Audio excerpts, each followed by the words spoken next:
The only thing I do want to say is that one of them had James Corden in it, and as far as I'm concerned, the only thing I want to see James Corden involved in is an industrial strength wood chipper.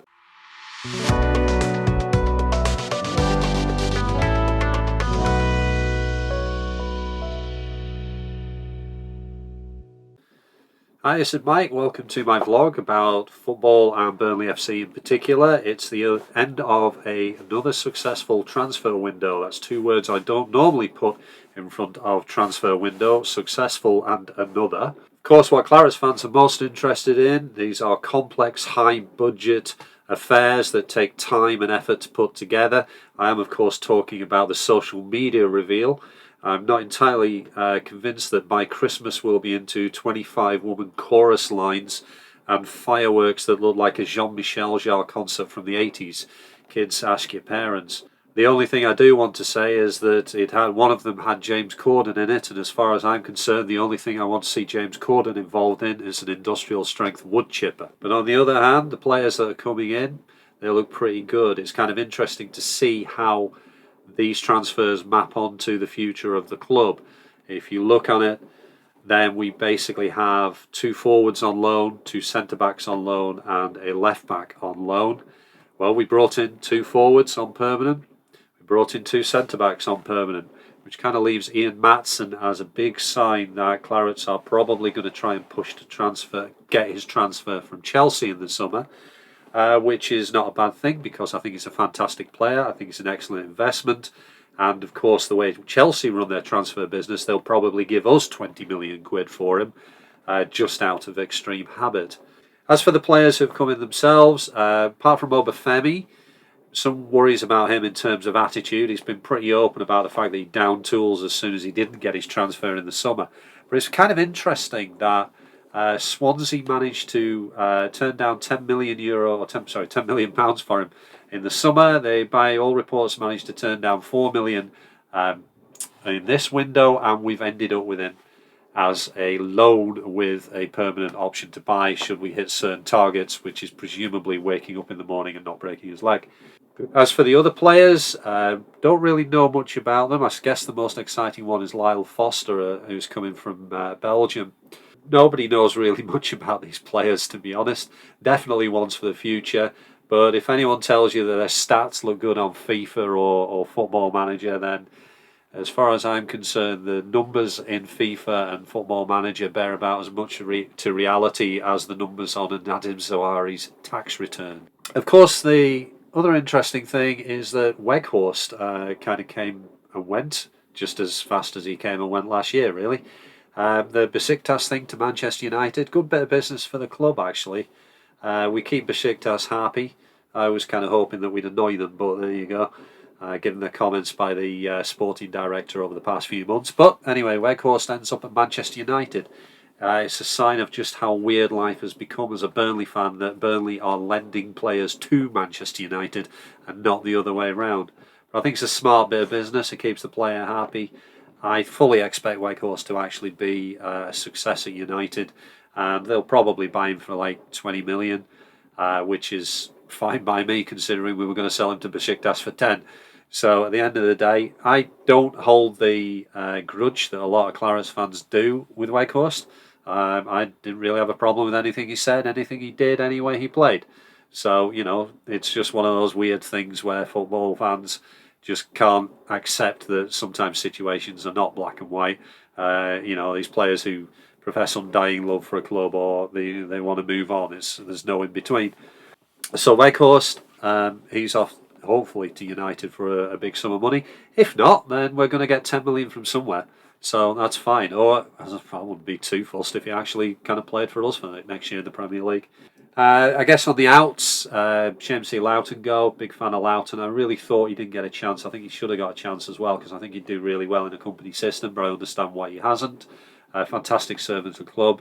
Same with Ashley Westwood. I really thought he'd do some good stuff in the midfield once he came back from injury. But ultimately, ALK have decided anyone who was here before they were is out the door. And good luck to both of those. Good luck to Westy Over, especially in the MLS. I think he'll do great things in the MLS. And Charlotte is a lovely, lovely place to actually be. So, if you're getting paid to play football in a place like that, then why the heck not? And I guess one of the most important ones was to not see Ashley Barnes go. Um, there was some talk of him going off to QPR, which I thought was a bit of a weird move anyway. But even though I'm not the biggest fan of Ashley Barnes as a footballer, I think he's earned the right as a Burnley. I hate using the word legend, but a Burnley player who has given his absolute all to the Clarets for 8 years. Has been a huge part of the club. Has given us a lot of entertainment, and he's out of contract at the end of the year. I just really would love him to basically walk off and we could say goodbye to him at the end of the season to applaud the guy. Like I say, I've never been the biggest fan of him as a footballer, but I'll never doubt his commitment to the club and to the way that he has given his all for the club. And on the last day of the season, I hope to be standing there giving him part of an ovation to say goodbye and say thank you as he rides off into the sunset. Although Ashley Barnes will never ride off into the sunset because he'll 2-foot the horse before he has to go. So all in all, I think a really good transfer window. Obviously the club are planning for the Premier League, and why not? It's going to be interesting to see how this team do in the Premier League.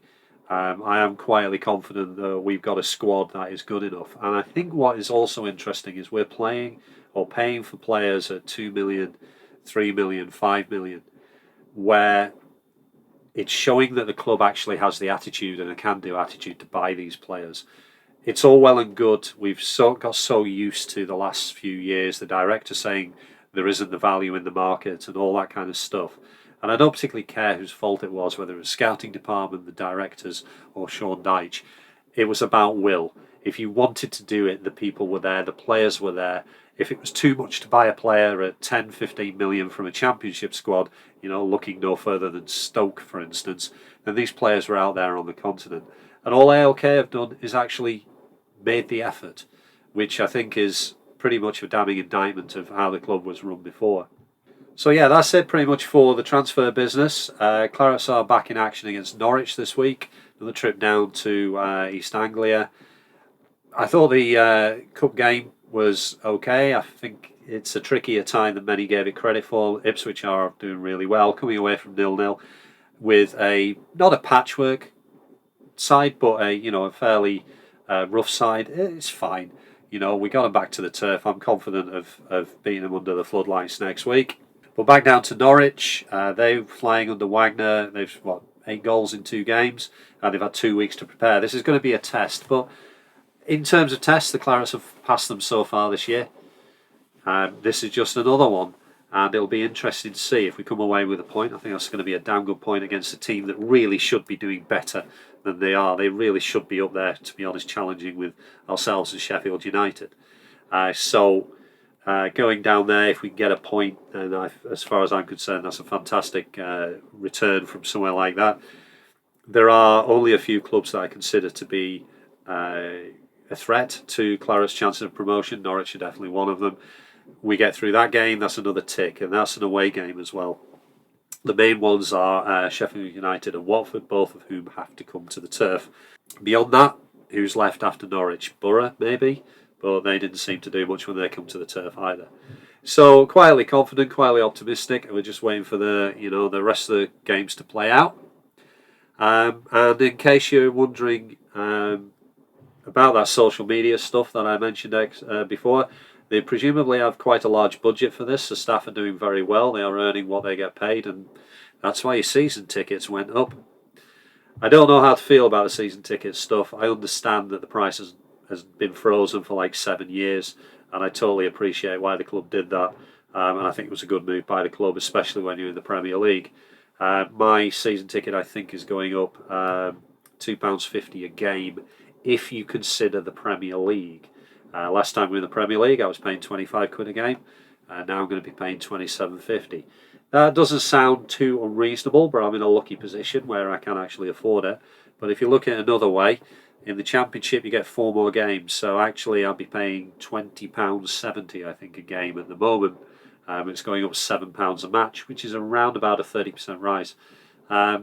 You can slice it any way you want. If you want to be glass half full, you can say it's just £2.50 extra compared to the Premier League. If you want to be glass half empty, you can say it's £7 more than this season. ultimately it's how do you feel about it. The club, you got to remember, for all ALK have done, for all their smart moves, for all their very good PR and their fantastic social media, they are businessmen. They are there to make a profit. They are there to make money. We are a captive audience as Claret fans, and they're going to squeeze us for every penny they feel can get away with, especially at a time like now when optimism is high. Everybody's enjoying everything they can get away with it. Slightly cynical, but it's the truth. That's business for you. They are, like I say, I think they're decent people. I think they're good people, but they are businessmen out for a profit.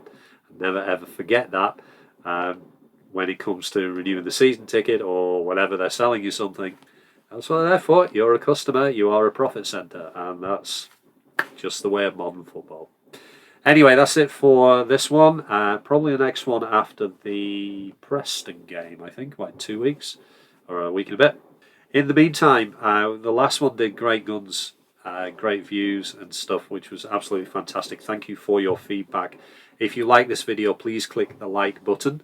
If you really liked it, then feel free to subscribe. I only do these about once every couple of weeks, so I'm not going to be piling into your notifications or whatever with this stuff. And also tell everybody if you liked it or if you didn't like it. Feel free to tell all your friends, and let's see what numbers we can do. Thanks very much. Till next time, take care.